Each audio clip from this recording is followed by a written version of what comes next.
Buenas tardes todos.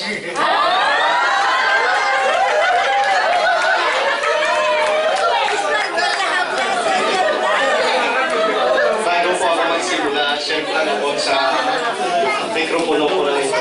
Kasi po dati nung high school ako, pinatay po ako ng pamilya ko para isang servan. Na-sketcherman po ng barangay. Tapos, nilibot na po nila lahat ng bahay para ako'y mananalo sa pagka-sketcherman. Ginawa po nila ng buong full support po. Pero hindi po nila alam kung nagtatago sa bahay. Yun po, natalo nga po ako, hindi po nila alam na yun din ang pinag-pipili ko po. Kasi po, nahiya pa ako magkumawak ng mikropono at magsalita sa maraming tao. Pero God is with me na right now. Para mag-share po ng konting message ko. About po ito sa God changed me.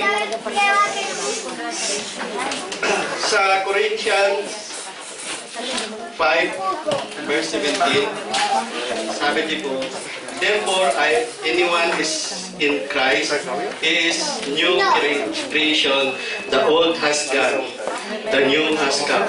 Dito po, may dalawa po akong isi-share. Ang una po, yung wilderness, ang panglawa ay trials. Magsisimula po ako sa wilderness, mga kapatid. Itong wilderness ay ito po yung mga naranasan natin sa ating mabuhay. Noong kabataan po ako, nagkaranas din po ako ng parang naligaw po ako ng landas sa buhay. I-share ko po yung kung paano po ako. Dahil isasabi po ng kaibigan ko, sabi niya, mag-try mo magbisyo para hindi ka inosente sa harapan ng mga tao. Ginawa ko po ngayon, yung bisyo na yun. At yun po, nalulong po ako sa bisyo po, kagaya ng sugal, babae, alak, at mga droga po. Hindi ko na malayan mga kapatid, ako'y wala na po sa Panginoon mga kapatid. Hindi ko na po sinusunod yung mga kagustuhan ng mahal ko sa buhay, kundi may sariling mundo na po ako mga kapatid. Hanggang sa nung college po ako, parang doon po na pariwala na talaga yung buhay ko. Sabi na, nung college ako, nalulong na po ako. Tapos may, parang hindi ko po ma-explain kung sino ako at ano ako nung time na yun. Parang, bawat gabi po, umiiyak po ako. Pero pag umaga, masaya po ako dahil nasa bisyo po ako mga kapatid. Paggabi, lagi kong iniyak. Bakit po ginagawa ko po yun araw-araw? Hanggang sa nakatapos nga ako po ng pag-aaral, puro naman pasangawa, mga grades ko po mga kapatid. Tapos nung nakita po ako ng nanay ko, tumakbo po agad siya sa akin. Niyakap, sabay iyak. Sabi niya po, hindi ko makakalimutan yung sabi ng nanay ko na, ay salamat Panginoon, sabi niya. Natapos na rin ang kalbaryo sa buhay ko. Nakagraduate na yung anak ko. Gusto ko po mga kapatid umiyak, pero hindi ako maiyak eh. Kasi maraming nakatingin. Baka sabihin ka maglago. Hanggang sa 1 week po, sabi ko sa sarili ko, graduate na ako ng kolehiyo. Gusto ko ako naman pagbibigay ng blessing sa pamilya ko. Yun po, timing kasi. Sabi ng kapatid ko, magbakasyon ka muna dito sa Singapore para ano yung pag-iisip mo, sabi niya sa akin. Doon ko po nakilala yung ating Panginoon, mga kapatid. Kagaya sa Proverbs 23:26. A wise Christ we knows how the wicked. He drives the thirsting well over the. Parang dito po, kapatid, parang araw-araw na po ako nagpipray. Sabi ko sa Panginoon, patawarin mo po ako sa aking mga nagawa nung ako'y nag-aaral pa. Parang dito ko na-realize yung kung paano ko ba, ano yung buhay ko. Tapos araw-araw na po ako pumapasok ang every ano na ako na gano'ng Bible study, nagsisharing. Para dito na po ako sinabihan ng Panginoon. Tapos sabi ng spiritual father ko, sabi niya, tingnan mo nga kung anong relation mo sa Panginoon right now, kung ano. Doon ko po na ano yung nakatingin lang po ang Panginoon sa akin mga kapatid. Dahil parang awang-awa po siya sa buhay ko. Dahil hindi ko po kilala siya yung time na yun. Yun ay pinagpipray ko. Pero God is good mga kapatid dahil kung totoo pa lang ating mga prayer, ito ay sasagutin niya. Tapos, binigyan ko ako ng magandang trabaho. Ako na po ang nagbibigay sa pamilya ko, hindi na po sila nagbibigay sa akin. Tapos doon ko rin po nakilala yung babae sa buhay ko. Kasi nung Christian po ako mga kapatid, sabi ko, kung sino na yung maging shoot ako, yun ang papag-asawain ko eh. At yun ay natukta dito po mga kapatid. Para ipapalit ko siya ang first girlfriend ko.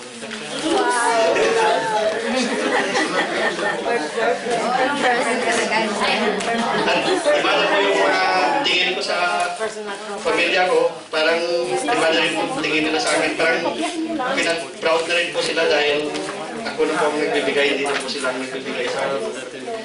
Sobrang sweet na po namin pag umuwi ako. Kaya dati po.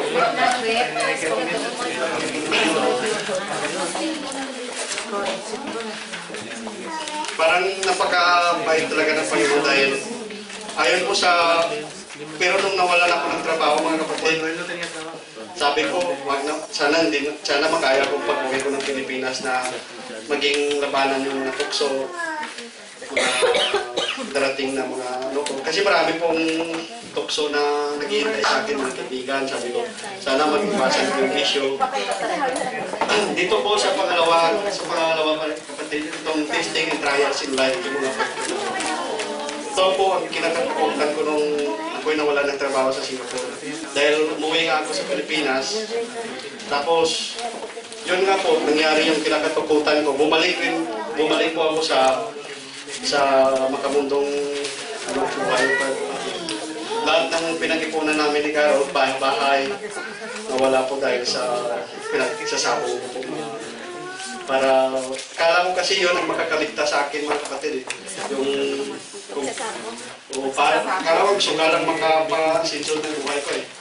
Kala ko yun po ang makakauwi na sila Carol. Kasi kung manalo po ng maraming sipira, sabi ko, hindi ko na sila. Ano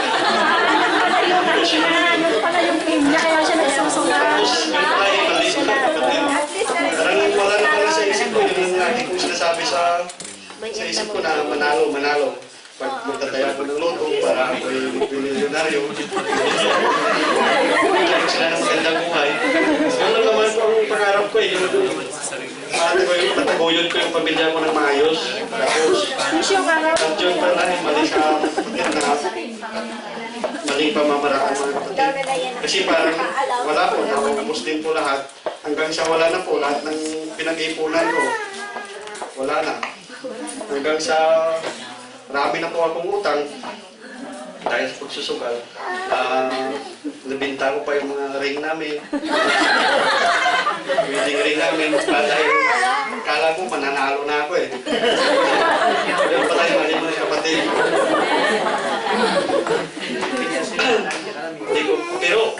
Hindi ko po nawala na po ako ng pag-asa nun eh. Kala ko hindi na ako, wala na talaga kung ano. Kala ko maliligaw na talaga ako. Kasi umabot na sa time na sabi ko maghihiwalay na kami. Dahil nagagalit po yung asawa ko sa mga ginagawa ko. Siyempre. Kasi...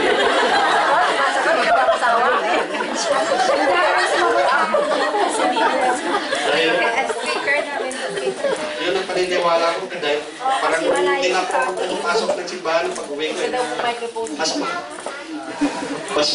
Mas lalo na pong papalayo pa ako sa Panginoon mga kapatid.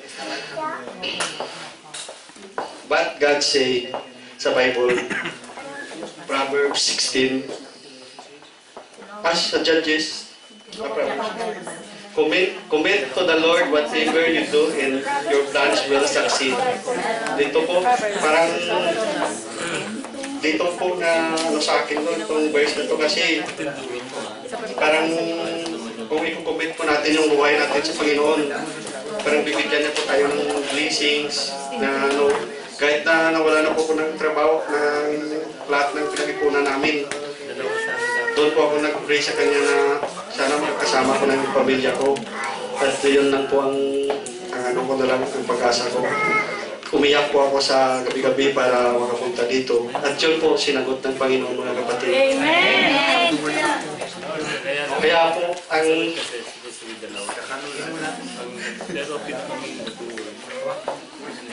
kaya po kahit gaano po tayo basta bumalik po tayo sa Panginoon mga kapatid. At i-confess po natin ang kasalanan. Papatawarin naman tayo. Basta tayo buong pusong humingi ng tawad. At nandito po ako sa inyong harapan dahil sa pananampalataya ko para makasama po ang pamilya ko. Amen! Ngayon po, dito po ako kasama kayo para tahakin po mga tamang landas at huwag na po bumalik sa dati ko pong buhay mga kapatid.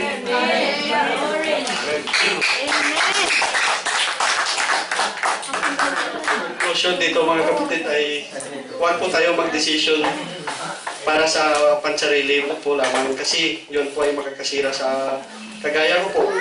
Hindi nag-decision po ako sa sariling buhay ko. Yun pala ay mali mga kapatid.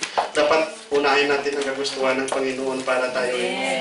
Siya lang kasi ang nakakaalam ang tamang way para sa ating mga kapatid. Yun.